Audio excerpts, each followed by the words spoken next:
What's up? I'm Vin, and today I'm going through the January 2023 Geometry Regents, and I'm going to do the multiple choice questions, so let's get started. So for this section, there are 24 questions, and each are worth 2 credits. For the first question here, we have a diagram, and there's a line reflection followed by a rotation to map triangle ABC onto triangle DEF. And we want to know which statement is always true. We'll just know that reflections and rotations are going to preserve distance and angles. So what we have to think about here is that when we do a line reflection, the ordering of the letters is going to change, meaning that you notice how it's A, B, C like this, going in a counterclockwise direction this way. Well, when we do a reflection, the order is actually going to switch to clockwise rotation. So when we look at this angle over here, A is going to map to point D, but instead of going in the counterclockwise fashion like this, the letters are going to follow a clockwise pattern like this. So when I hear ABC, I know that A and D match up, but that's going to tell me that we have ABC. That's going to map to DEF in the next triangle. So AB and DE are going to be the same. BC and FE are going to be the same. And then AC is going to match up with DF like this. Now, this you could probably just look at and see which sides are the same, but using the fact that the reflection kind of reverses the orientation of the letters is very helpful to make sure you're pairing up the corresponding sides. So now, which statement is always true? Now we just have to run through the answer choices here. So BC is congruent to EF. This one is definitely it, but just to feel safe, I'm going to show why the others are no good. AC has 3 notches, and they're saying is congruent to DE, which only has a single notch. So that's why this one's out. Angle A is congruent to angle F. Well, notice A is between the single and triple notch, and F is between the double and triple. So that's why this one's no good. And then B and D don't match because B is between the single double notch, and then D is between the single and triple notch like this. So those aren't going to match. Definitely choice 1. So question 2, we have a circle is continuously rotated about its diameter. In which 3-dimensional object is going to be formed here? So this one's going to be a sphere. And what I imagine is, imagine that you have like a coin sitting on a tabletop like this, and you start to spin the coin about its diameter. So question 3, we have triangle CER, and we have LA is parallel to CR. I always like to mark this on the diagram when they tell us that. And now we have CL is 3.5. That's this segment here. And then we have LE is 7.5. And then next we have EA is 9.5. And we want to know what is the length of AR to the nearest 10th. Now this one is actually the side splitter theorem, that when you have a triangle and you construct a parallel line, that's a line that's parallel to one of the bases, that it's going to cut the 2 sides proportionally. So if you know that information, you can just say 7.5 over 3.5 is equal to 9.5 over x, and solving this equation will get you x. But let's say you forget the formula. Well, then what you would do is you would draw a small triangle, and the small triangle is going to be 7.5, 9.5, and then the big triangle would be the results of adding 7.5 plus 3.5 is 11, and then this would actually be 9.5 plus x. So if we do it this way, then we could set up a proportion involving these 4 sides here like this. We could say something like 7.5 over 9.5 is equal to, and we would have 11 over 9.5 plus x. So this is the I forgot the formula way, but it's going to give us the same answer as if we solve this. But we'll go ahead and use the one in purple. So this, we would have 7.5 times x is equal to, and now we'll just multiply these two. So we'll go ahead and do 9.5 times 3.5. And since we're already on this calculator screen here, we have this product. We're going to ultimately be dividing both sides by 7.5. So we divide by 7.5, and this is going to give us our value of x here. So let's just record our results. We said this is going to work out to 33.25 after we multiply 3.5 and 9.5. And now dividing both sides by 7.5 is going to give us our value of x. And we're rounding to the nearest 10th, and this is going to work out to 4.4. So this is going to be choice 2. Now for question 4, we have a right triangle ABC. We want to know which trig equation is always true for triangle ABC. So for this one, what always jumps out at me is the non-right angle. So let's say something like angle C and angle A. Right away, I'm thinking that sine of angle C is equal to cosine of angle A, or I could have sine of angle A is equal to cosine of angle C. And this has everything to do with the fact that sine and cosine are cofunctions, that whenever you have 2 complementary angles, and A and C are complementary because they have to add up to 90, when you plug the complementary angles into sine and cosine separately, those are going to be equal. So if we just scan the answer choices here, we could see that this is going to be choice 1. But otherwise, what you could do is you could always plug in random numbers that work, like 3, 4, 5. Pretend this is a 3, 4, 5. And you can see here that sine of A would be equal to 3/5. Because remember this ratio, or this phrase, SOHCAHTOA.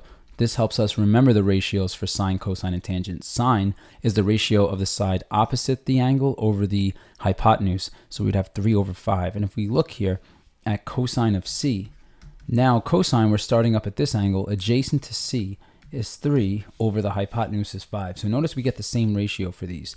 Now the other ones aren't going to work here, because if we were to use, let's say, cosine A, sine A, those are going to give us 2 different ratios, and a similar test will show that the other answer choices could be eliminated. So definitely choice 1. So question 5, we have a diagram of triangle ABC, and we're told that segment AE bisects angle BAC. So the first thing we could label with that is that both of these angles here are equal, because an angle bisector cuts an angle in half. So I'm just going to put an X here to show they're equal. And then we have the altitude BD is drawn. Now the fact that BD is an altitude means that these two angles here are 90 degrees. And then we're told the measure of angle C is 50 degrees. And we're told the measure of angle ABC, that's this big angle here, is 60 degrees. So we want to find the measure of angle FEB. So that's this angle over here. So what we want to do for this question, there's a few ways we could get there. But if we focus on the big triangle ABC, so far we have 60 and 50. So what I would find first is what is the measure of angle BAC equal to? And this we could find by taking 60 plus 50 and subtracting it from 180. So we could do 180 minus 60 plus 50. And just know for the multiple choice, your notation could be, like, it doesn't really matter. So the fact that I'm not writing degrees here, it's multiple choice. You just have to bubble correctly. But in the free response, I would definitely be writing this. So here we have 180 minus 60 plus 50 is 110, which is going to work out to 70 degrees. So that tells us the angle at the top, this big angle here, is 70 degrees. And if the big angle at the top is 70 degrees, then X is going to be equal to the 70 degrees divided by 2. So each of those X's are going to be 35 degrees each. So I'm going to go ahead and just write a 35 degree mark here. And what we could do with this information is now we could section off this triangle here, triangle ABE, because our goal is to find the measure of Y, which represents the measure of angle FEB. So far in this triangle here, we have 60 plus 35 plus Y, and that's going to be equal to 180. And if you add those two, you got 95 plus Y equals 180, and now subtract 95 on both sides. And this, if we subtract 95 here, is going to give us Y is equal to 85. So 85 degrees is going to be our answer.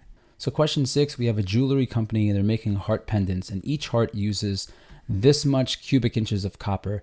And we're told that there is 0.323 pounds of copper per cubic inch. And then we're told the cost of copper, it is $3.68 per pound. So we want to know, what is the cost of 24 copper hearts? Okay, so these hearts here, I'm just going to draw a big heart like this. And what we have is the volume of this thing is 0.75 cubic inches. But then the next thing that we're told is that these hearts use 0.323 pounds of copper per cubic inch. So I'm a big fan of writing the units, because when we have to actually find our answer here, we're going to know what to do with all this information. And next we're told that the copper costs $3.68 per pound, here like this. And we want to know, what is the total cost for 24 copper hearts? All right, well, for one, we're going to multiply everything by 24, because this is just for one heart.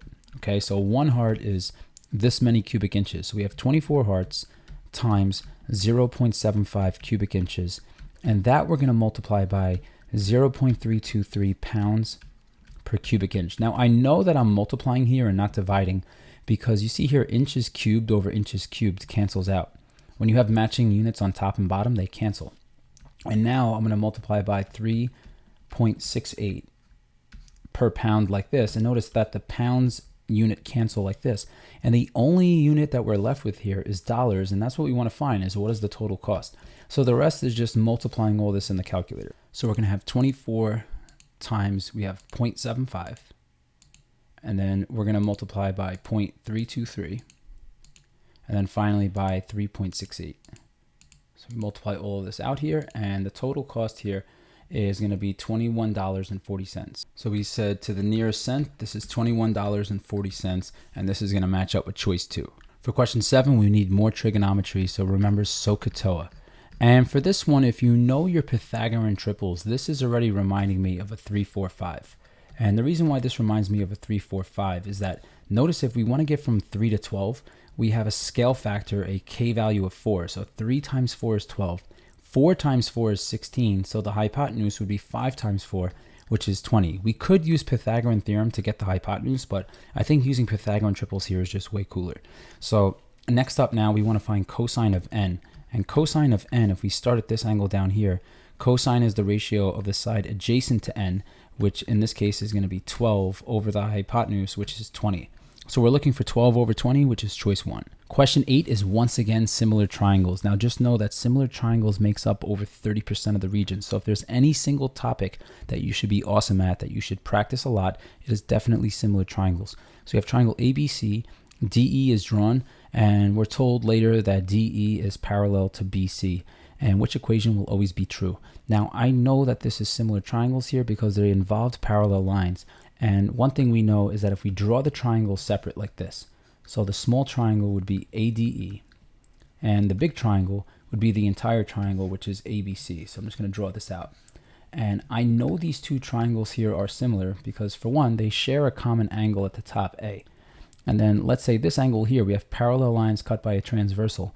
So this angle here, AED, is going to be congruent to angle ACB down here. So that means that these two angles match. So now these two triangles are similar by angle-angle similarity. So if we go through the answer choices, AD over DE, see that's the left side to the bottom side. And right away I could see that would have to be equal to AB over BC. But notice we don't have AB over BC here. They gave us DB over BC. So right away I know this one's out. So next we have AD over DE. So we have the left to the bottom is equal to AB over BC, which this one is definitely it. Now, we could just look at the others to see why those are not it. But we have AD over BC. So this is just an awkward comparison. We have this left side to this bottom side. So we're going from one triangle to the other, and we're not going in corresponding locations. So right away I see that this one's not going to be any good here.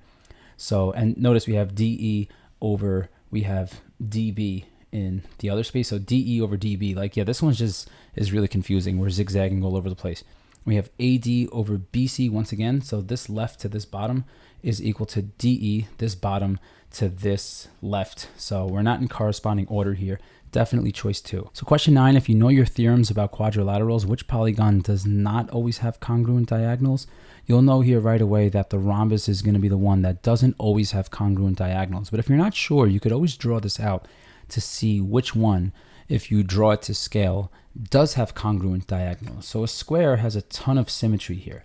So if you draw on the diagonals like this, you could clearly see that these diagonals are the same length. I'm not going to go through like the triangle proof as to why, but these definitely check out. There is a very prominent theorem that says the diagonals of a rectangle are congruent. That's what differentiates a parallelogram from being just a parallelogram to leveling it up to a rectangle, is when the diagonals are congruent. And you can even see here, if we draw this in, that these diagonals here are definitely congruent here. So this one is out.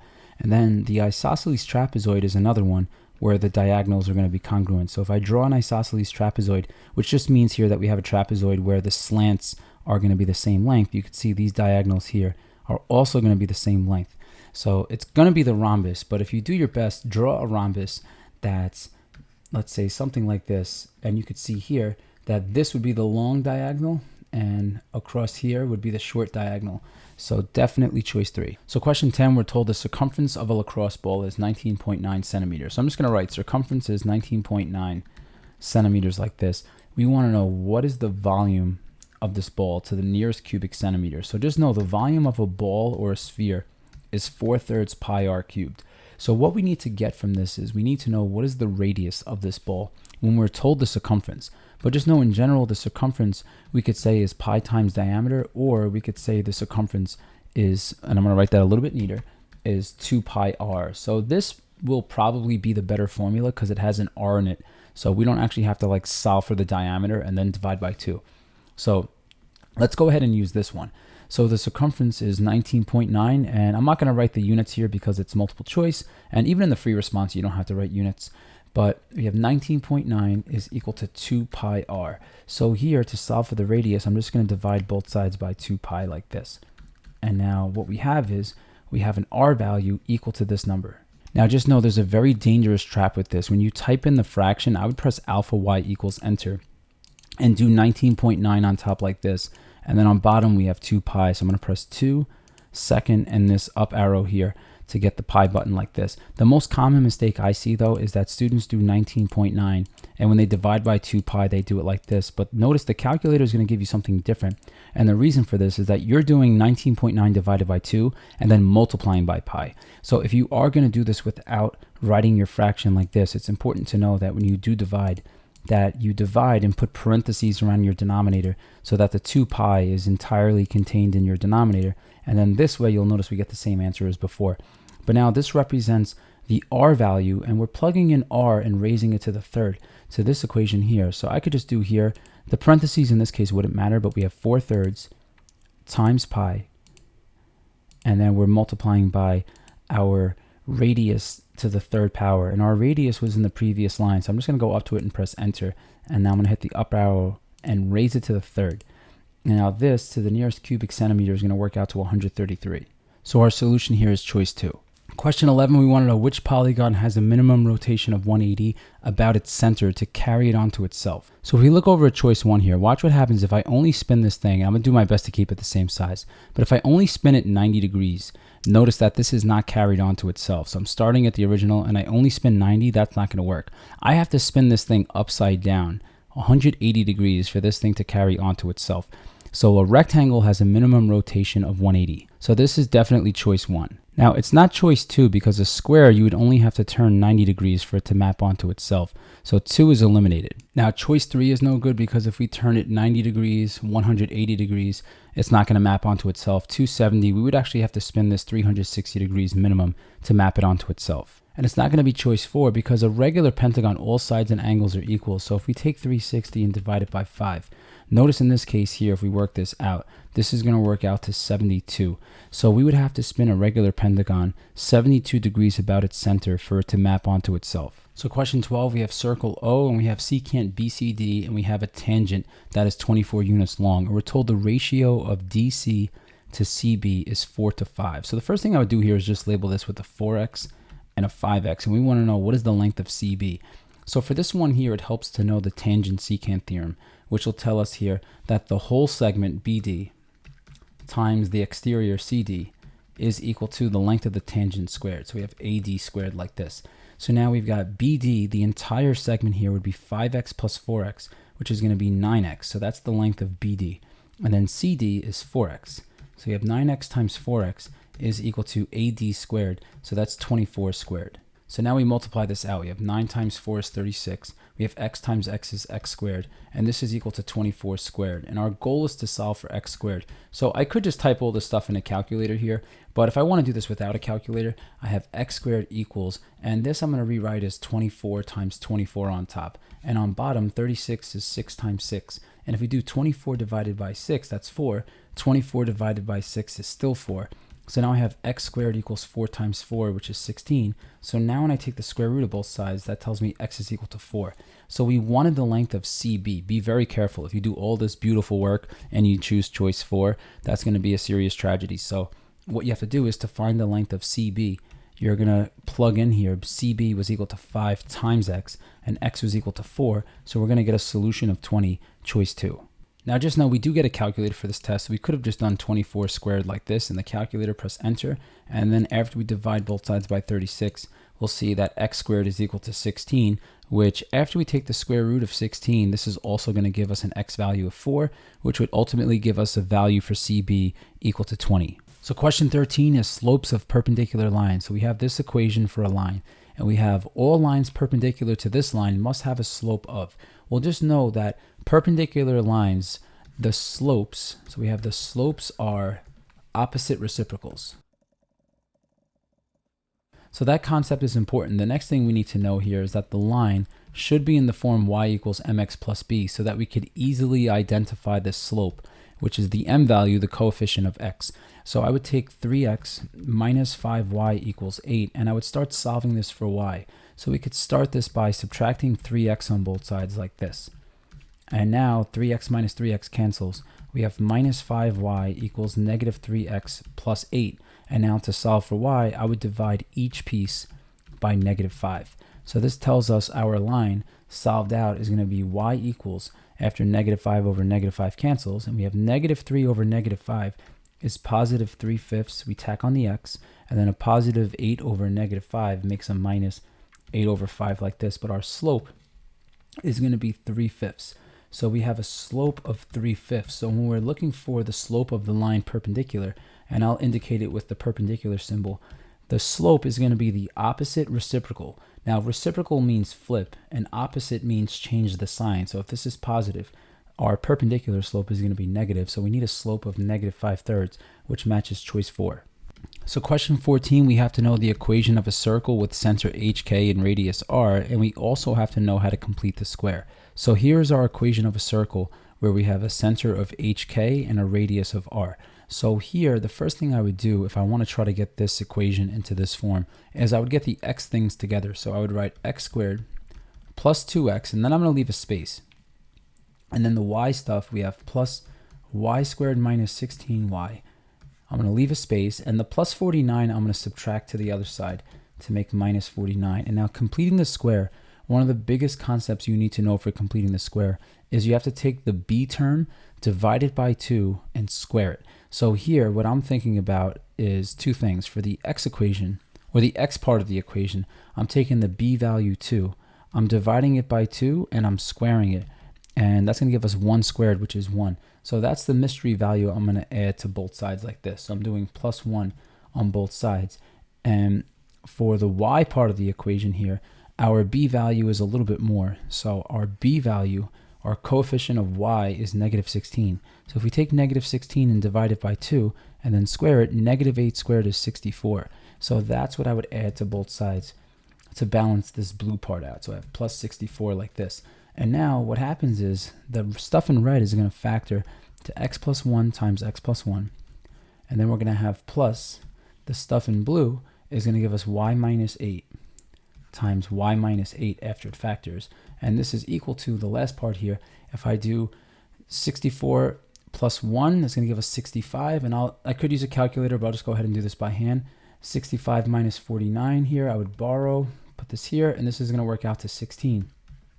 So here is our almost simplified equation. And now I would just clean this up a bit. This is going to be x plus 1 squared plus, and then in blue here, we're going to have y minus 8 squared is equal to 16, which I'm going to rewrite 16 as 4 squared. Because now, one thing when we're identifying our center, notice that it's x minus h. So it's the opposite of what's going on in here. So be careful not to say that your center is 1 negative 8. This is like a very dangerous trap, the 1 negative 8s, because once again, it's kind of like an opposite concept. Whatever your center x coordinate is, you write the opposite next to x and square it.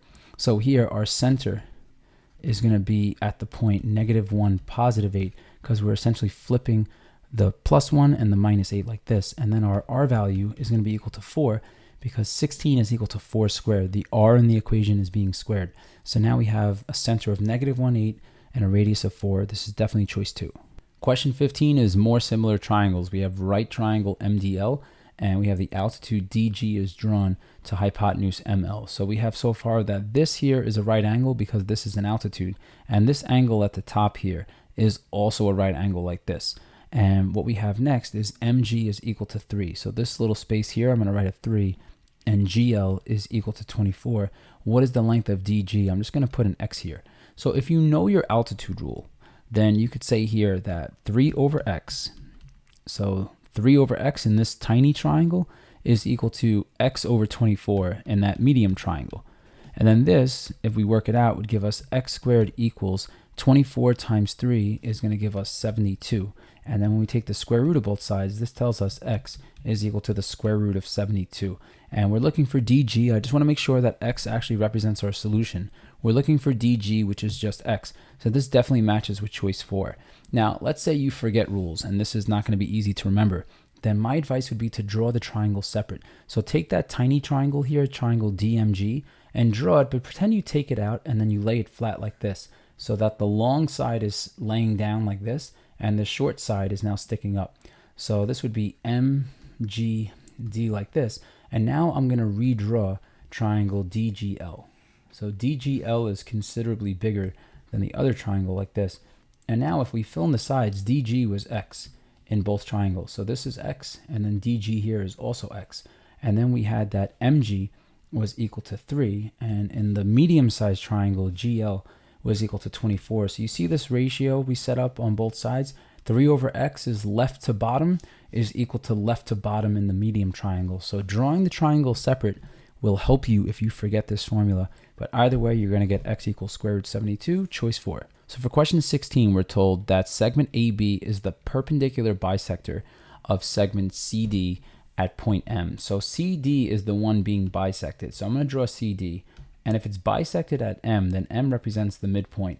And this segment AB is coming down like this. And I'm not going to draw it exactly at the halfway point, meaning I'm not going to draw the blue and the red intersecting at their midpoints. I'm going to stagger it a little bit because it's one of those which one is always true questions. So the more symmetric you draw it, the more you're kind of hiding the possibilities of things not working out. So this is going to be segment AB like this. Now, this is a perpendicular bisector like this. And this question is slightly cruel because in the past they used to teach that the perpendicular bisector is the locus or set of all points that are equidistant from point C and point D. What that means is if I pick any point at random on this blue line, it's going to be the same distance away from C as it is from D. So here, if we look, which statement is always true? CB is congruent to DB. This is definitely it. This one is always going to be true because once again, every point on this blue line is going to be the same distance away from C as it is from D. So right away, I'm seeing that choice 1 looks good. But anytime you get something and you're like, oh, it's definitely 1, you should look at the others just to be safe. So CD is congruent to AB. Well, we don't have to specify here that CD and AB are the same length. I could have drawn this really, really, really big, and it's still a perpendicular bisector. So 2 is out.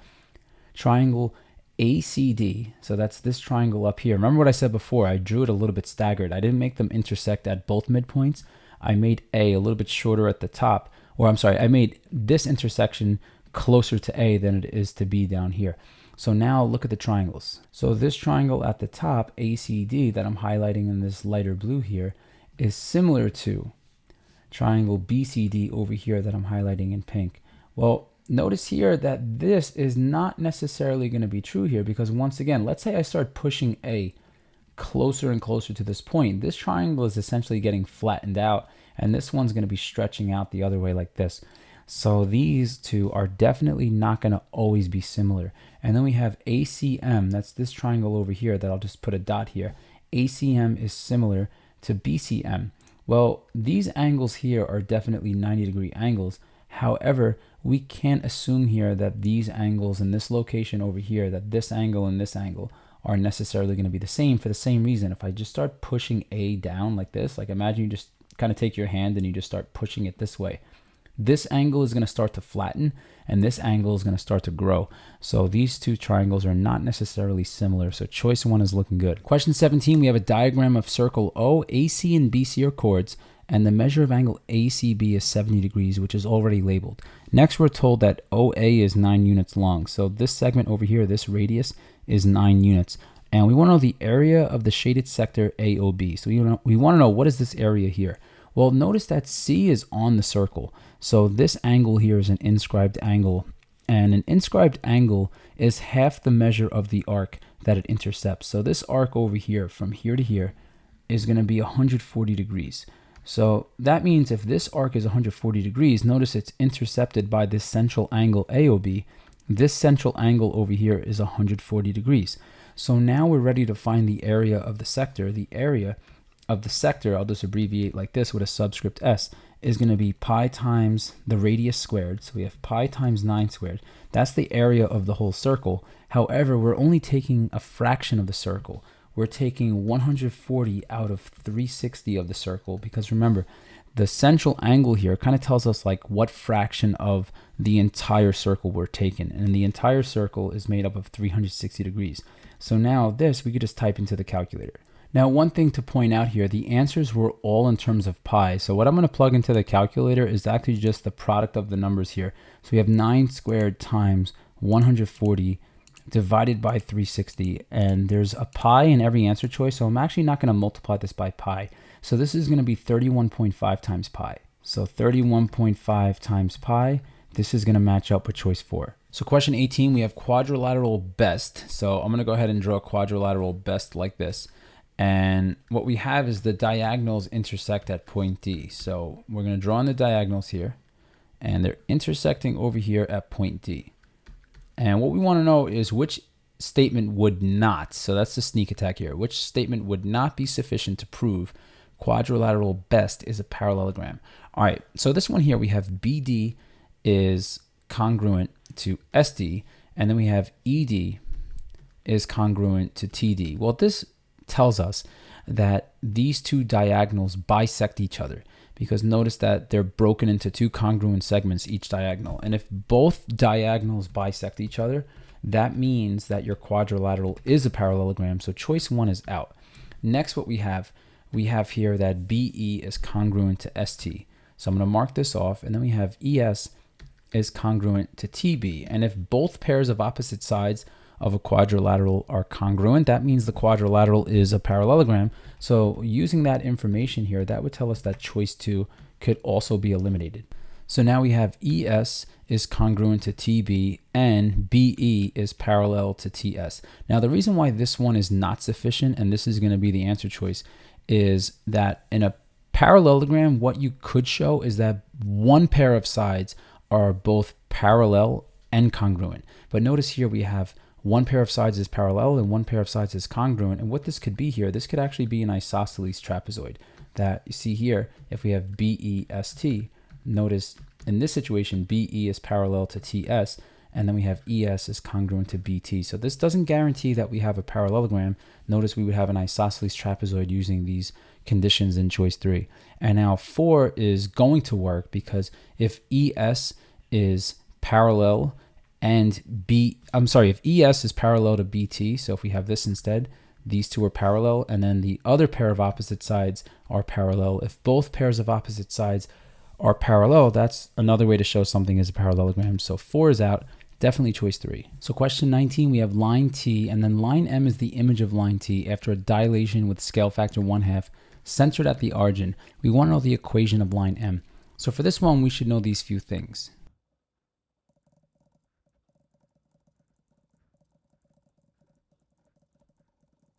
So we should know that dilated lines are parallel and that parallel lines have the same slope. And a little tip for these questions is that you want to focus on the y-intercept, which I'm going to abbreviate here like this, y-intercept. And what I'll do first is I'm going to take this line and I'm going to solve it for y so that we could identify the slope and y-intercept. So we have 3x minus y is equal to 6. And what we could do is add y to both sides. So we'd have 3x equals y plus 6. And now we could subtract 6 on both sides. And that'll give us y equals 3x minus 6. And then what that tells us is that we have a slope of 3 and we have a y-intercept of -6. So then what I visualize from here is that our y-intercept of 0, -6, this is down here. So when we dilate this line by a scale factor of 1/2, the y-intercept, the coordinate here, is going to be 0, -6. So those are the coordinates for the y-intercept. So if we take 0, -6, and we apply a scale factor of 1/2, the new y-intercept of line M, we multiply x and y by 1/2, is going to be 0, -3.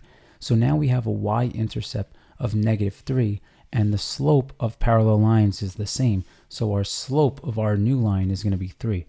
So we have an M value of 3, and we have a B value, a y-intercept of -3. So our line is going to be y equals 3x minus 3, and this is going to match choice 4.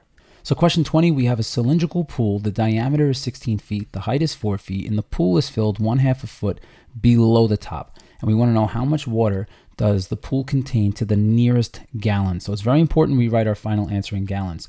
So here I would draw a pool out. So here's our cylindrical pool, and this pool goes 4 feet deep, However, there is a very sneaky detail here that the water level is half a foot below the top. So even though the height of the cylinder is 4 feet, the water level isn't going all the way to the top like this. It is stopping half a foot below the top. So if we think about this, so here's the actual water in the pool.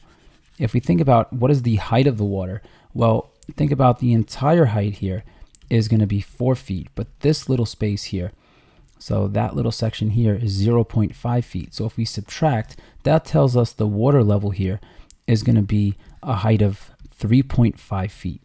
Okay, so that's the one we really care about. Now, the diameter of this pool is 16 feet.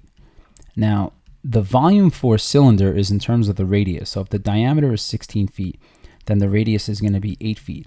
And note, once again, the volume of a cylinder is pi r squared times h. So now we could find the volume of just the water here, and I'm going to indicate that with V sub W, and that's going to be pi times the radius squared. The radius is 8 feet, and that's what's being squared, times the height of the water is 3.5 feet. And I'm actually writing the units in because when we expand this, feet squared times feet is cubic feet, and our answer has to be in gallons, so that's going to enable us to use this conversion factor over here in a moment. So let's type this in. So we have pi times 8 squared, and 8 squared is 64. And we're multiplying that by 3.5.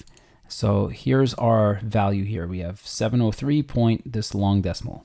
So our volume of water here is going to be 703.7167544 cubic feet like this. However, our answer has to be written in gallons. So to convert to gallons, we're going to use what they gave us here, but I'm going to multiply by 7.48, and gallons I'll abbreviate like this. So we have gallons over 1 cubic foot. So I'm going to multiply by this conversion factor here. For every 7.48 gallons, we have 1 cubic foot. And now cubic feet is going to cancel. So we just have to multiply this decimal by 7.48 and we'll have our answer. So now we just do times 7.48 and we'll see here that our final answer to this is going to be 5,264. So the volume of water to the nearest gallon is going to be 5,264. We have gallons here, and this is going to match up with choice 3. So question 21, we have the area of triangle tap is 36 square centimeters, and the second triangle is formed by connecting the midpoints of each side of tap. So the first thing I would do here is just draw this triangle out. So we have triangle tap. And for this one, if you draw it very carefully here, you'll probably just be able to figure this out, even if you forget the rule. But what we do is we connect the midpoints of each side. So what we have here, we're going to draw in these 3 midpoints, and notice that if we connect these midpoints, that this triangle formed on the inside here is going to be 1/4 of the original triangle. So what we're looking for here is what is the area of triangle Joe, which is formed here by connecting the 3 midpoints. So this is 1/4 of the original area. So if the original area is 36 square centimeters and we multiply it by 1/4, this is going to give us 9 square centimeters, which is going to match choice 1. So question 22, we have segment AB, and here's the coordinates of AB. And then we have AB is dilated by a scale factor of 2, centered at 3, 5. And we want to know the coordinates of the endpoints of the image. So for this question here, I like to take a very conceptual approach. So I'm going to look at the center here, 3, 5. So I'm going to count over 1, 2, 3, up 1, 2, 3, 4, 5 like this. So here's our center here of dilation at 3, 5. And what we're doing is we're scaling AB by a factor of 2. So what I like to do for this is I actually like to count the rise over the run. So let's say I call this here, I call this the center like this. So I'm just going to write this in pink so it matches the point that we drew. So here's our center of dilation, and I'm going to count the rise over run. So let's say here I look at point A.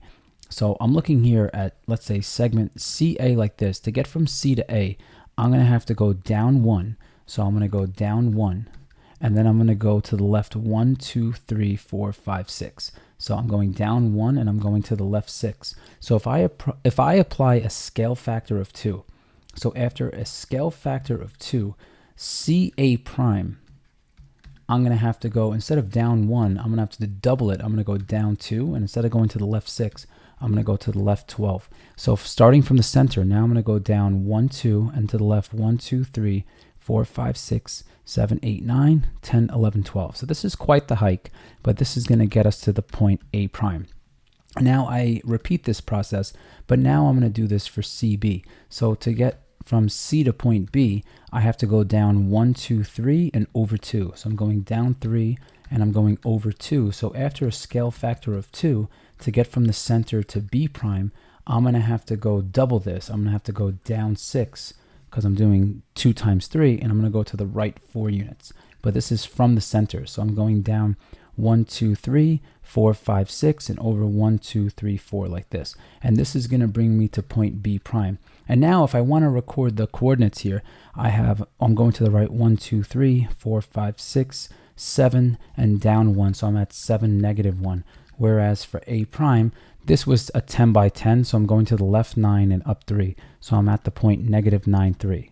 So A prime at -9, 3 and B prime at 7, -1 is going to match us with choice 4. So for question 23, we have a circle and we have a whole lot going on here. We have AD, AC, BC, and DC are chords, and EDF is a tangent at point D.